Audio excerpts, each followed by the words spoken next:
Você já percebeu como nossa inteligência é limitada e quanto o Espírito pode nos ajudar neste caminho? Vamos falar um pouquinho sobre isso na palavra de hoje.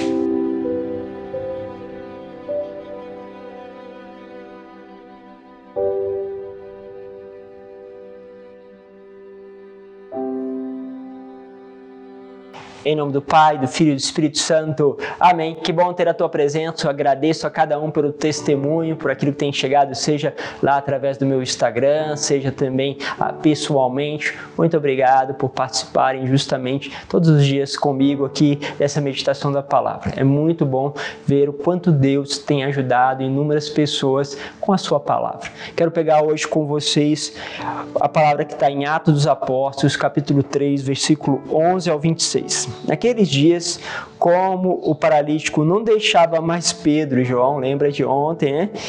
Todo o povo assombrado foi correndo para junto deles no chamado Pórtico de Salomão. Ao ver isso, Pedro dirigiu-se ao povo: Israelitas, por que vós espantais com o que aconteceu? Por que ficais olhando para nós como se tivéssemos feito este homem andar com o nosso próprio poder ou piedade? O Deus de Abraão, de Isaque, de Jacó, o Deus de nossos antepassados, glorificou o seu servo Jesus. Vós o entregastes e os rejeitastes diante de Pilatos, que estava decidido a soltá-lo. Vós rejeitastes o santo e o justo e pedistes a libertação de um assassino. Vós matastes o autor da vida, mas Deus ressuscitou dos mortos e disso nós somos testemunhas. Graças à fé no nome de Jesus, este nome acaba de fortalecer este homem que vedes e reconheceis. A fé que vem por meio de Jesus lhe deu perfeita saúde na presença de todos vós.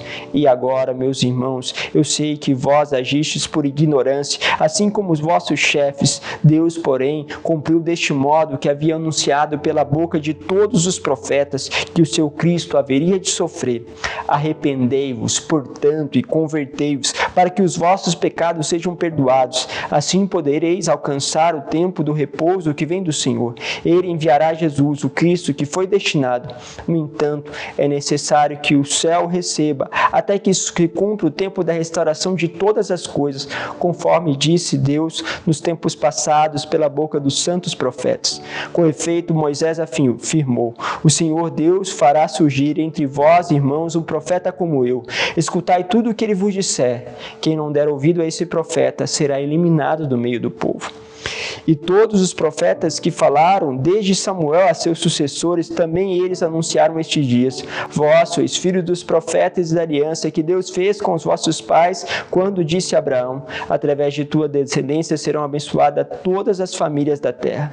Após ter ressuscitado o seu servo, Deus enviou em primeiro lugar a vós para vos abençoar, à medida que cada um se converta de vossos caminhos. É interessante olharmos para este texto e percebermos mais uma vez a dinâmica aonde Pedro vai falando ao povo que estava maravilhado com aquilo que tinha acontecido. Afinal de contas, este homem começava a dar testemunho por todos os lugares.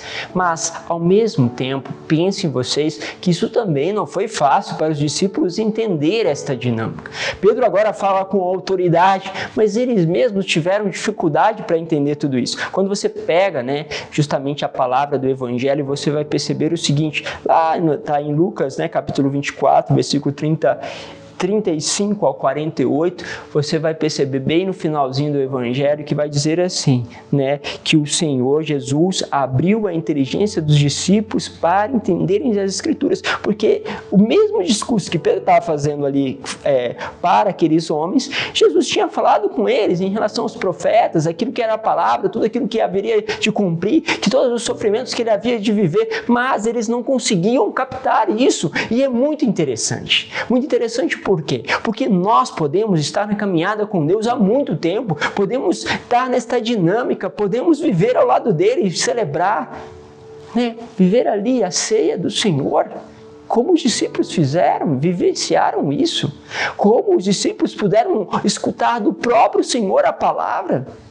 viveram ao seu lado, ou seja, nós que frequentamos a igreja, vamos praticamente todos os dias, ou pelo menos uma vez por semana, meditamos a sua palavra, corremos o risco de não entender que justamente há uma ligação entre a dinâmica do sofrimento e a dinâmica justamente da glória, a dinâmica daquilo que é a cruz e a dinâmica da salvação, ou seja, este amor e esta dor estão unidas enquanto o mundo tenta separar as duas coisas, e por isso o mundo, rejeitando justamente o caminho de sacrifício, de entrega, não consegue mais alcançar o amor.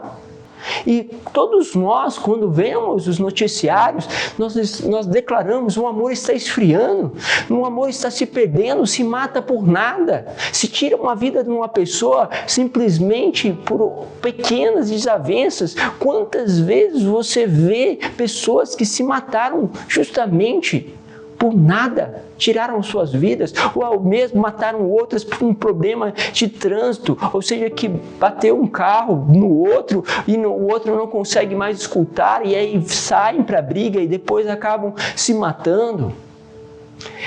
Você percebe o amor que se esfria, mas não tem a dinâmica, perdeu tudo isso.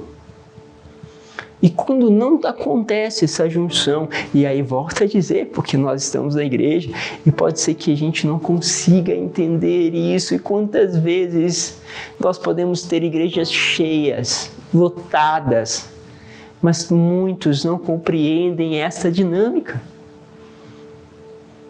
Entendem os sinais, as graças, as curas, mas há entre nós pessoas que são chamadas a uma dinâmica mais profunda, como se não querendo mergulhar justamente na experiência de intimidade, porque a intimidade parece que quer que nós, de certa forma, assumimos sofrimentos, pudessem evitar os sofrimentos da vida. Meus caros, não tem como você evitar os sofrimentos da vida.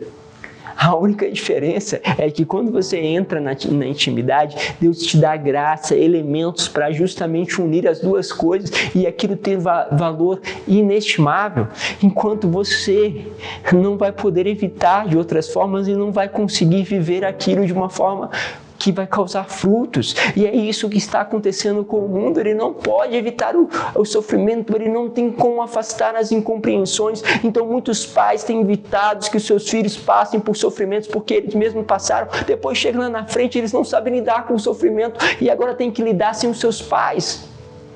Até quando nós pais vamos ficar aprisionando os nossos filhos para protegê-los?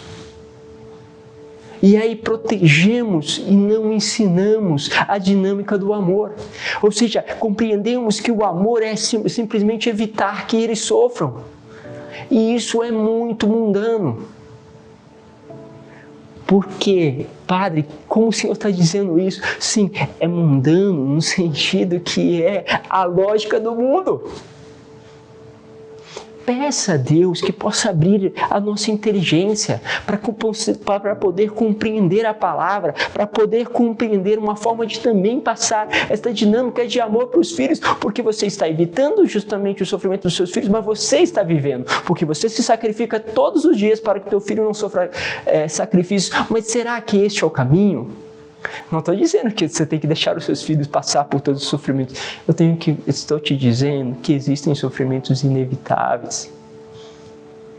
Estamos construindo uma geração que não se pode nem mesmo dizer coisas que, de certa forma, desagradam, porque senão vão acusar, porque senão vão colocar contra as paredes, porque senão terão que fazer vários processos terapêuticos por coisas que você, pai, que é mais velho, sabe que para você foi muito tranquilo, mas que hoje parece algo assim inestimável. Quantas vezes dialogando com jovens, eu me surpreendi pelos motivos banais que literalmente, não estou falando de jovens que pensaram em suicídio, estou falando de jovens que tentaram suicídio e tentaram por motivos banais.